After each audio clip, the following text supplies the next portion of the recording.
Have you ever noticed how some days your life runs like clockwork? You wake up, go through the motions, get to work, and put in a full day.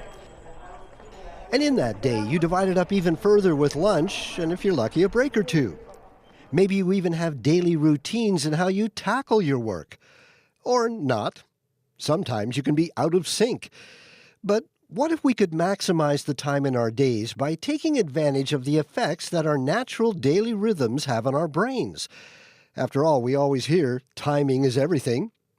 Daniel Pink is the author of the new book out this week called When: The Scientific Secrets of Perfect Timing. And he's in Washington, D.C.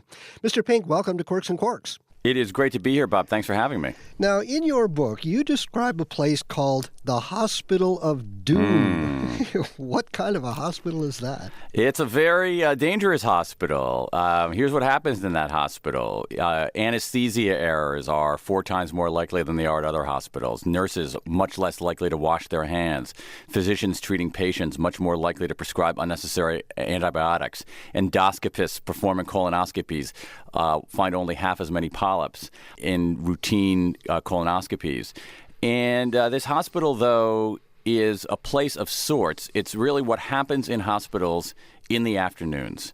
There's a huge amount of research out there showing that medical care can be quite dangerous in the afternoon, especially compared with the morning. So the Hospital of Doom is hospitals in afternoons. Now, there's some remedies for this, so it's not all bad. But as a father, as a husband, as someone who will occasionally go to the doctor, I actually will do everything I can not to schedule any significant doctor appointment or visit to the hospital in the afternoon. Boy, so you're saying this is a real thing? Well, I mean, it's a real phenomenon, and it comes out through a lot of research. For instance, some of the work looked at, and one of the exciting things about what's happening in the world of research right now is the ability to look at gigantic data sets. So some of this research, for instance, comes from a study of 9,000 hospitals where you can look at incidences of, let's say, anesthesia errors. And what it finds is that anesthesia errors are 4 times more likely for procedures that begin at 3 p.m. compared with procedures that begin at 9 a.m. So a 4x difference is pretty significant. It is. Now, what's going on in our brains? What kind of cognitive change occurs throughout the course of a day? It's hard to put a pin straight through that. What we know and what the science of timing is telling us is that we tend to go through a day in 3 stages of sorts. One is, you can call it the peak. That's often when our mood is highest and when we're very good at analytic tasks, heads down kind of work that requires focus and vigilance. Then another stage is that I call the trough, which is when a lot of bad stuff happens. So if you look at incidences of car accidents, for instance, once you adjust for the number of cars on the road, the most likely time for a car accident is between 4 and 6 a.m. Not a big surprise. The second most likely time is between 2 and 4 p.m. So there's something about this trough that is dangerous. We sag a little bit. And then there's also a third stage called the recovery, which for most people is the late afternoon and early evening. So these 3 stages, peak, trough, recovery, seem to be the pattern by which we go through a typical day. That's true for most of us in that order. People who are strong night owls go through in the reverse order, recovery, trough, peak. But regardless, that trough period, that afternoon, there's some fairly alarming research out there. There's some good research out of Denmark led by Francesca Gino at Harvard showing that kids score systematically lower on standardized tests and afternoon tests versus morning tests. It's an effect equal to missing 2 weeks of school. Boy, well, if the trough is in the afternoon, when's the peak? For most people, it's the morning. Not necessarily a precise time in the morning, but one of the ways that scholars have gotten at this is a great piece of research out of Cornell that looked at 500 million tweets. And there's software out there now that allows scholars to analyze text by putting massive amounts of text into a piece of software, and the text will measure the emotional level of the words that are being used. So they take 500 million tweets, none of which fortunately were from our president here in the United States. And they throw these tweets into this program to measure the emotional valence of these things. And what they found is a change is that kind of pattern in mood. A peak in the morning, a trough in the early afternoon, and a recovery in mood in the late afternoon.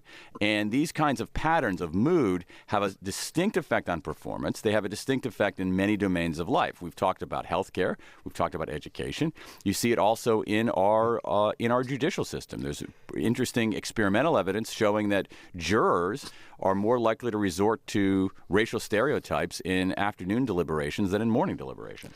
But you mentioned in your book that it's not just mood that changes, it's an actual change in our cognition, our ability to think. Now, how serious is that compared to, say, the effect of alcohol? Well, there's some people who have said that the difference between the daily high point and the daily low point in our performance based on time is equivalent to having several drinks. And what's key here is that we know from the research that we should do certain things at certain times of day. So during our peak, again, which for most of us is the morning, for night owls is later in the afternoon and the early evening, that's when we should be doing our analytic work, that heads down work. That's when we are most vigilant. To the extent possible, we should try to focus our work, that kind of work in that period. During the trough, we're better off doing our kind of administrative work, the more brainless work, like answering emails or filling out reports. And during the recovery, which again, for most of us is the late afternoon and early evening, is actually a really interesting combination. What you see is elevated mood, but you see decline, less vigilance. So you're in a better mood than you were during the trough, but you're less vigilant than you were during the peak. And that combination of higher mood and reduced vigilance makes it actually quite good for creative work, things like brainstorming sessions. And what the research shows is that time of day explains about 20% of the variance in human performance on these kinds of workplace tasks. Well, take me inside the body and brain. What's the science of how this daily rhythm plays out? Well, what's interesting is that this kind of research began in the 18th century when biologists started looking at the behavior of plants and when they opened and closed. And over time, they started looking at the performance of human beings. And, it's very, very complicated. And one of the things that's come out recently is this idea that we don't have a biological clock. People love that phrase, but it's really a metaphorical phrase, this biological clock. What we essentially have, though, and there's some interesting evidence, some people won the Nobel Prize in medicine in 2017 for some of this research. Each cell essentially has its own clock, that we are in many ways temporal-based, clock-based creatures, and it has a big effect on our lives. And the way I look at it is that we're not taking that seriously enough. We take very seriously these questions of what do we do?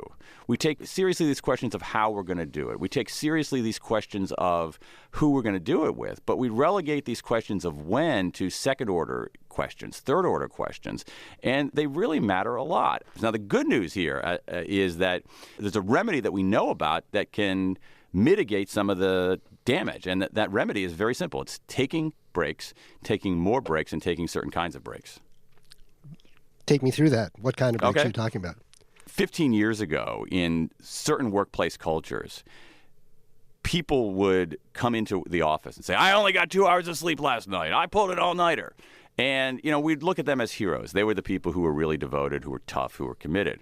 Then the science of sleep began emerging, and we realized that those people were fools. They were actually hurting their performance. They might be hurting our performance because we have to work with them.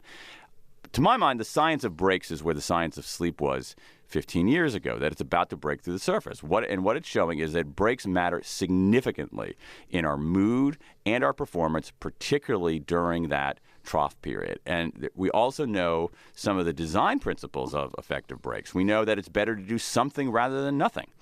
A short break is very helpful. You don't have to do a 2-hour siesta to get the benefits of a break. You can take a 10-minute break.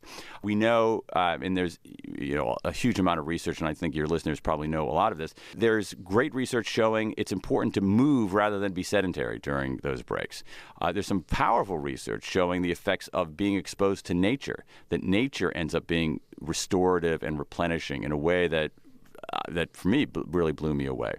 We know that social breaks are often more effective than solo breaks, at least when we can choose who we're taking a break with. This is true even for introverts.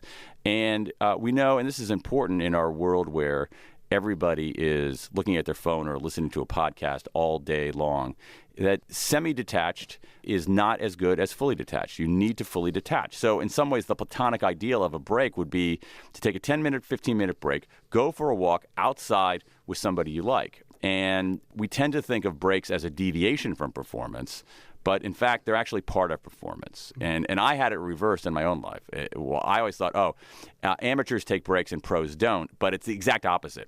Professionals take breaks. Amateurs are the ones who don't take breaks.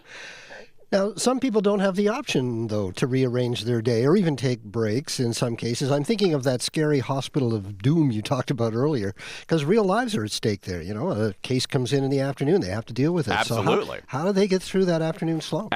Absolutely. Well, there are a number of things that the medical profession has done. One of them is, I mentioned the hand washing deteriorates in hospitals in the afternoons. And one of the best remedies there has been giving nurses breaks, particularly social breaks. That ends up bringing the hand washing compliance way up. But one of the things in medical settings that hospitals and physicians have started to do is be more intentional about taking even short breaks, timeouts. So I was observing some surgeries at the University of Michigan Medical Center, and before a particular procedure began, the doctors, they're assembled around this fellow with a broken jaw. They're about to administer anesthesia to this person, and before they do anything, everybody around that table takes a step back. They pause. They go through a checklist, and then other points in the procedure, they take another pause. So they're much more deliberate. They're much more intentional about taking those kinds of even short breaks to mitigate some of the potential damage of that time of day. And it makes a huge difference. Well, we're nearing the end of this interview. What do endings like this mean for how we perceive things? Endings have a huge effect on our behavior. They can energize us to pursue certain kinds of goals. Endings help us encode. They help us evaluate and record experiences. So certainly consumer transactions, customer transactions, how that transaction ends has a huge effect on how that customer will remember it. But one of the things that I find really interesting, and perhaps for me personally, the most useful piece of advice, how many times in my life have I said, I've got some good news and some bad news? Okay, everybody has said that. So what do you give first, the good news or the bad news? What I had always done is give the good news first, to try to be a nice guy, lay down a cushion. But what the research shows is that 4 out of 5 people prefer to get the bad news first. And the reason for that has to do with our approach to endings. Given a choice, we prefer endings that elevate. We prefer rising sequences to declining sequences. So this is one of the ways this research has changed my own behavior. Not only am I taking more breaks, but I am the king of giving the bad news first and then doing the good news. Mr. Pink, thank you for your time for the book. And please go take a break. I plan to take a break immediately after this. Thanks again. Have a good day. Thank you. Daniel Pink is the author of the new book, When? The Scientific Secrets of Perfect Timing. Now, we've got a copy of this book to give away. Just email us at quirks@cbc.ca and put timing in the subject line.